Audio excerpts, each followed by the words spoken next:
It's nice to see you all from up here. I've called today's talk, We Are Creators. I stand here in front of you as an AUT student, and I've had the massive privilege being here at AUT to showcase my talent in public speaking, although I'm a little bit nervous today.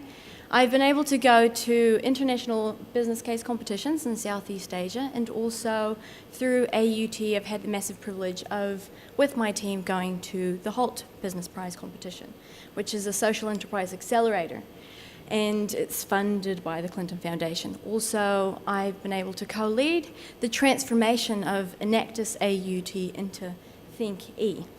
And Think.e is, wow, it's been a challenging past semester, but all I can say is that it's a social enterprise-led organization, and it encourages us all to think in a catalyzing manner that causes disruption in your way of thinking in order to achieve transformational social change. This semester, Think.e has been able to accredit all the campuses under Conscious Consumers, and we've worked alongside Lucy from Sustainability Officer and the Hospitality Business School. We've also gone to Voice Up, which was run throughout Youth Week, and we worked alongside youth-led organisations to inspire youth to voice up in the Waitemata local board. And also we've been able to compete in our Capital Fund Challenge. Now, the experience here at AUT has really helped me realise that us students actually, we're actually in a good position because we can incentivise change making being so young and innovative. As a postgraduate student here at AUT, creative leadership is something I've been reading a lot about this past semester. And I'm not sure about you, but I'm dyslexic, like Andy said. And for me, I've only been able to really comprehend, challenging concepts such as creative leadership when stories are shared and, I can understand experiences. And rather than, reading journal articles, and don't take me wrong, professors, I can stand here and tell you that literature states that creative leadership is and does add value to your enterprise. But regardless of that, I would like to share some experiences of my personal background. And while I was preparing for today, what you see behind me, I read this phrase, and I know it's in a different language, but I'll translate it. It says, "Las memorias y las experiencias que conforman la historia de cada ser humano con un mejor legado que un hombre o mujer puede dejar a aquellos que ha querido, pues son esas memorias, esas experiencias compartidas las que forjan el camino por el cual las futuras generaciones habrán de andar," which translates, "The greatest legacy that any man or woman can leave behind to whom they love are those memories, those shared experiences that forge a path so that your future generation may continue." I'd like to share about my legacy and my past generation. You see these two, they're Kiwis. They're actually my grandparents.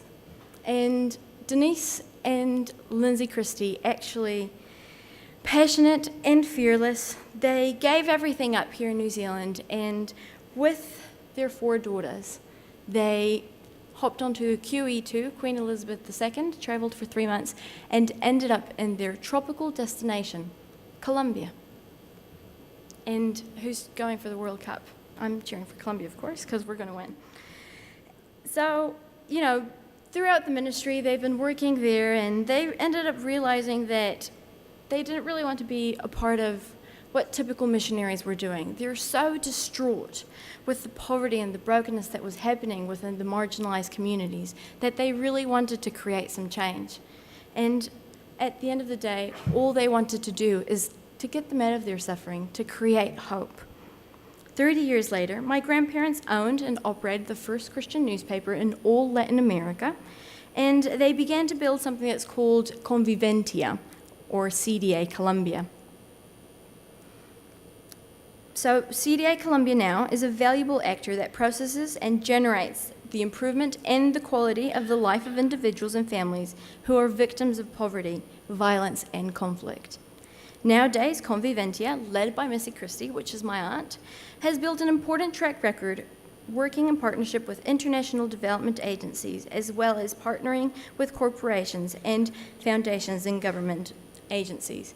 Each time I talk about my grandparents, I do get a little bit nervous, but I first think, how on earth a Kiwi family can live New Zealand, their lifestyle, being able to enjoy the streets, no one burglaring you or no one honking or no one doing violent stuff. And they went to follow their desires. They actually wanted to create some positive change. But also, they were aware and sensitive of what was happening. They were actually really empathetic.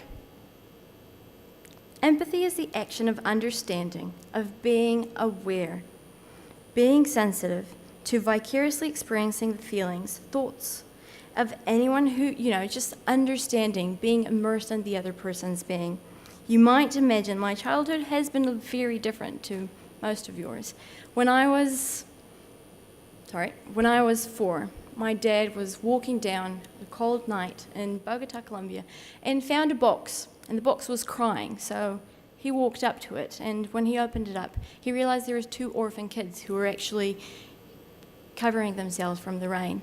And obviously my dad, being extremely empathetic man, just like my grandparents, brought them in. A few months later, I had 30 brothers and sisters. Yes, my dad created a children's home. I saw my parents through their children's home, and my grandparents, they went through lots of challenges. And something I greatly admire about all of them, they kept on fighting through, and all they had was resilience. This year I've had a great opportunity this semester actually to be a part of the word is the full name, Sustainable Future Leaders Program. And our role in the Sustainable Future Leaders Program is to create an alternative or incentivize us New Zealanders to live in a sustainable lifestyle. With our conversation yesterday, we've been talking about the problems and the opportunities that building this initiative can bring up to us. And then it came, lots of people were saying we have to be responsible about our actions. And I remembered this quote that I heard not long ago with one of my new favorite movies, which is called Who Cares? And it says, responsibility is something that you impose on yourself. Once you know that responsibility is something you impose on yourself. Once you know that, you become conscious. The state of being aware and being sensitive and being responsive to your surroundings. And that goes to how to be conscious. Now, conscious is a topic. You always think that you're conscious. Oh, you see kids on World Vision and you go, oh yeah, well, I'm aware that there's poverty around. And you see a homeless man and you go, well, oh yeah, well, he must have had a tough life. But something that has really touched me is this. Consciousness precedes matter. So first, we have to imagine it. First, we have to actually know it. Then we have to go beyond what we actually think is possible. We all here in this room, we're creators, and we all can bring some positive change to some part of this planet. In my year 13, I made the decision to actually do whatever I could possibly do with any skills I could obtain to create positive change to my surroundings, my community, or my family. And I was brought up with the opportunity in 2010. So in 2010, I launched my first startup, which was called GWAMU, and it's GWAMU, yeah, that's fine. And I imported handcrafted Colombian crafts into New Zealand, and I had a little shop. And, I learnt my lesson of being a young entrepreneur, and I had a fail. But then Gabriel popped into the picture, and he took into the transformation, and he gave in his knowledge and his experience, and he made me understand that the impact that we could generate was actually quite big. So when we started with this, he made me realize that it's not just the collaborative work between private and public and social organizations, but it's also the promotion of leadership and innovation, what constitutes the mechanisms of humanity to tackle any contemporary issue. We created what is now known as GWAMU. GWAMU is a social enterprise where disruptive social entrepreneurs come together and they offer business consulting, digital solutions, and hands-on project development. Throughout our journey here, we've had the immense privilege to see young entrepreneurs flourish, We've been able to suggest and build in strategies for small not-for-profits so that they can build their branding, and also we've developed youth-led strategies to the Auckland City Council in their community development. Also, we've been able to help a school in South America, and we've been able to raise $50,000 for them so that they could actually rebuild their school that was breaking down. And we've also have been able to prevent some pallets going to landfill by building funky furniture. Muhammad Yunus once said, "We are creators. We create our own life. We can create our own world. So before we create our own world, we must emerge in the kind of world we want to be in and start doing that." And I say to all today, we are creators, and creativity is the use of imagination to create. We are leaders, and through empathy, resilience, and consciousness, we can translate and forge them together to create the capacity that translates our imagination into a reality that will become a path to continue for our legacy, our future generations. Thank you very much.